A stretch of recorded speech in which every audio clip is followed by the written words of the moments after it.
Welcome to the Human Architecture series. In this clinical theater, we deconstruct the advanced biocomputational grids that govern human physiology. We strip away the macroscopic illusions of disease, the visible symptoms and bedside vitals, to expose the baseline physical chemistry that actually dictates diagnostic reality and acute survival. Imagine reviewing a complex home parenteral nutrition patient presenting with a sudden brittle metabolic collapse. Out of nowhere, they exhibit unmanageable fasting hyperglycemia, extensive glycosuria, and a progressive sensory motor neuropathy characterized by decreased nerve conduction velocities and sensory ataxia. Confronted with this presentation, the immediate clinical reflex is straightforward. Assume the patient has developed standard end-stage pancreatic failure. The resulting protocol dictates initiating massive, escalating doses of exogenous insulin to force the systemic blood glucose levels back into a manageable range.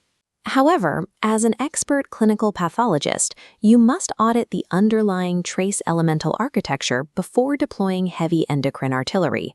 You pause to determine whether this is a primary insulin deficit or if an unformulated trace-deficient parenteral prescription has completely paralyzed the cell's insulin receptor kinase domain. Patients surviving on unsupplemented total parenteral nutrition run out of essential trace reserves. Without those microscopic metallic cofactors, the molecular machinery handling carbohydrate transport seizes. Escalating insulin infusions in a severely trace-deficient patient results in a catastrophic clinical failure because the physician is aggressively treating a stalled receptor domain that lacks its primary kinetic amplifier.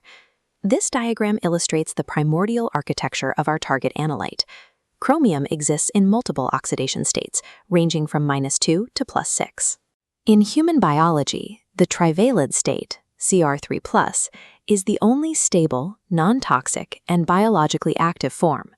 Weighing exactly 51.99 grams per mole, this transition metal operates as a highly specific metabolic amplifier. We must firmly separate this biological asset from its highly toxic industrial counterpart, hexavalent chromium, or Cr6+, a powerful oxidizing agent driving severe mutagenic and carcinogenic damage. Inside extracellular fluids, trivalent chromium behaves as a hard Lewis acid. It possesses a massive hydration shell and a dense charge profile, meaning it is entirely incapable of circulating freely as a standalone ion in human plasma. To navigate the vascular space, approximately 80% of circulating Cr3+ binds directly to transferrin, specifically competing with ferric iron for binding site B. Once it reaches the intracellular environment, it relies on highly specialized, low molecular weight oligopeptides for coordination and deployment. Biological survival relies entirely on this exact physical chemistry. The utility of this ultra-trace element is dictated by its strict, highly guarded compartmentalized packaging. The primary functional unit of chromium inside the cell is an oligopeptide constructed from glycine, cysteine, glutamate, and aspartate residues. Under basal conditions, this structure floats in a quiet, inactive state, designated as apochromelin. A postprandial glucose spike triggers the pancreas to release an insulin surge. This hormonal signal forces exactly 4 free trivalent chromium ions to cross the membrane and flood into the cytoplasm, moving directly toward the waiting peptide. The sequential binding of these 4 trace ions forces a severe structural conformation. The quiet apochromelin folds sharply into its mature, aggressive state, known as active holochromelin. Extracellular insulin docks at the alpha subunit, while holochromomodulin physically docks into the internal beta subunit tyrosine kinase domain. This stabilizes the receptor configuration, multiplying signaling velocity 8-fold. This accelerates IRS1 and PI3K phosphorylation, rapidly mobilizing GLUT4 glucose stores to the cell surface. Trivalent chromium acts as the essential kinetic amplifier for the cell. Without it, the insulin receptor remains enzymatically sluggish, halting all downstream carbohydrate clearing. The human system manages this kinetic amplifier in a state of extreme scarcity. In a healthy adult, the total body mass of chromium is exceptionally low, representing a mere 4 to 6 milligrams of systemic content. This chart shows the severe compartmentalization of that trace inventory. Approximately 85% of the total mass is locked deep within the reticuloendothelial vault, sequestered in the liver, spleen, and bone marrow. This leaves under 1% circulating, creating an exceptionally fragile plasma pool. The volatility of this plasma pool is driven by a highly specific cellular ejection protocol. Once the postprandial insulin signal terminates, the cell's internal work is complete. It immediately extrudes the spent, tightly bound chromolandodulin complexes outward into the extracellular fluid.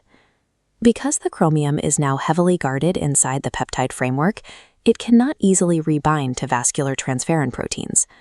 As the blood passes through the renal system, the glomerulus identifies these free-floating complexes as metabolic waste, filtering and excreting them directly into the urine. This biological loop is highly vulnerable to modern dietary habits. High refined sugar intake forces continuous massive insulin deployments, which in turn drive continuous cellular chromium extrusion. Every excessive carbohydrate load directly accelerates total body trace depletion. While a deficiency of trivalent chromium stalls cellular metabolism, exposure to its industrial counterpart initiates a severe destructive sequence. Hexavalent chromium, or CR6+, represents the toxic excess state. CR6+ masquerades as a normal sulfate molecule to bypass the lipid barrier by hijacking open SLC26 anion channels. Once inside, native antioxidants attempt to reduce the hexavalent ion to a stable trivalent state, generating a violent free radical storm that shatters local DNA. This microscopic explosive damage scales rapidly to macroscopic clinical pathology. The resulting DNA-protein cross-linking causes severe contact dermatitis, deep cutaneous Crohn ulcers, perforated nasal septums, and aggressive bronchogenic carcinomas. Intervening in an acute ingestion of hexavalent chromium requires an emergent bedside chemical protocol. Clinicians execute immediate gastric lavage, followed by the administration of high-dose ascorbic acid, or standard vitamin C. This intervention operates purely on chemical kinetics. The ascorbic acid acts as an aggressive extracellular reducing agent. It forces the conversion of the highly diffusible CR6+ into the large, bulky, and non-absorbable CR3+ state while isolated in the gastrointestinal lumen.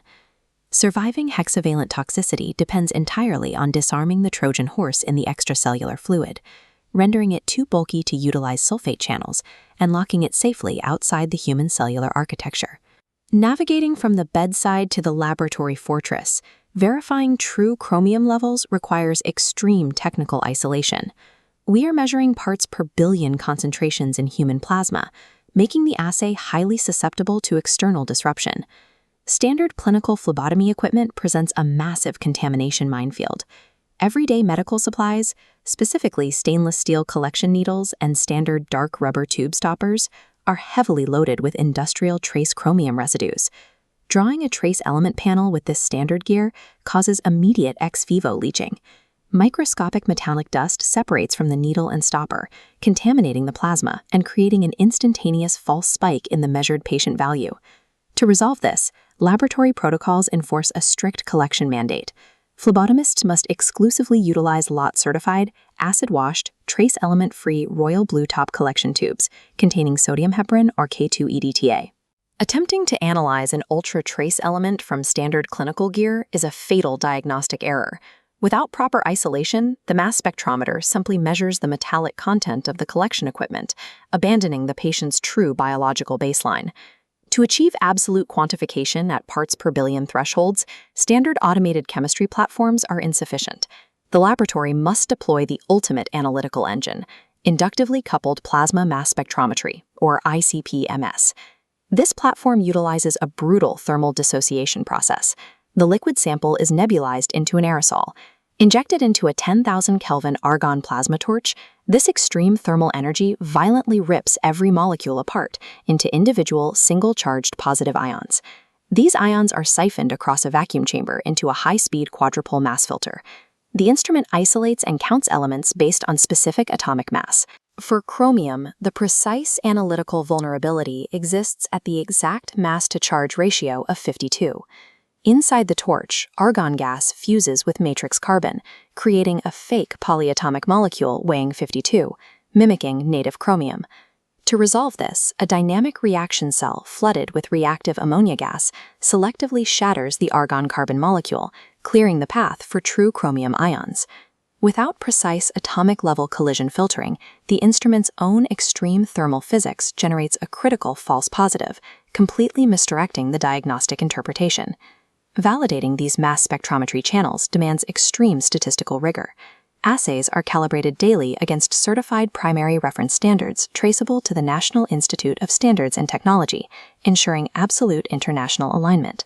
The total allowable error at parts per billion limits is incredibly tight. Any peer group analytical deviation tracking outside Westgard limits requires an immediate hardware audit, including sample cone replacement and quadrupole rod voltage checks to eliminate system drift. Beyond hardware precision, the laboratory director must enforce strict diagnostic stewardship. Measuring chromium yields actionable clinical data in only 2 explicit scenarios: evaluating trace element arrays for parenteral nutrition patients, and monitoring toxic limits in industrial occupational exposures. Ordering repeated plasma chromium checks for standard type 2 diabetes mellitus patients in a standard outpatient setting yields 0 actionable clinical data. It simply measures the volatile postprandial excretion loops while running up massive mass spectrometry costs. Elite pathology practice pairs technical precision with the administrative discipline to restrict specialized testing to patients whose survival depends on the resulting data. This kinetic overlay details the definitive architectural pillars of human chromium. Pillar 1, the polyatomic mirage.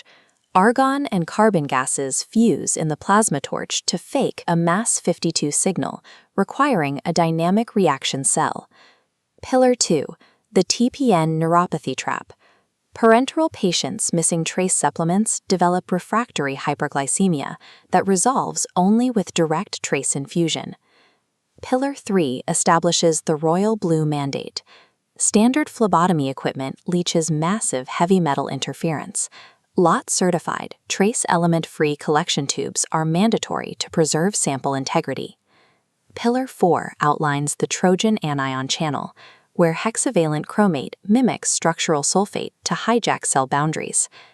Pillar 5 details the ascorbic antidote, utilizing immediate gastric vitamin C to force an extracellular reduction, neutralizing the toxic hexavalent PrET before infiltration. Clinical mastery requires managing ultra-trace boundaries from the initial receptor autophosphorylation sequence straight through to the extreme physical chemistry of the laboratory vacuum mass filter. This concludes the Chromium installment of the Human Architecture series.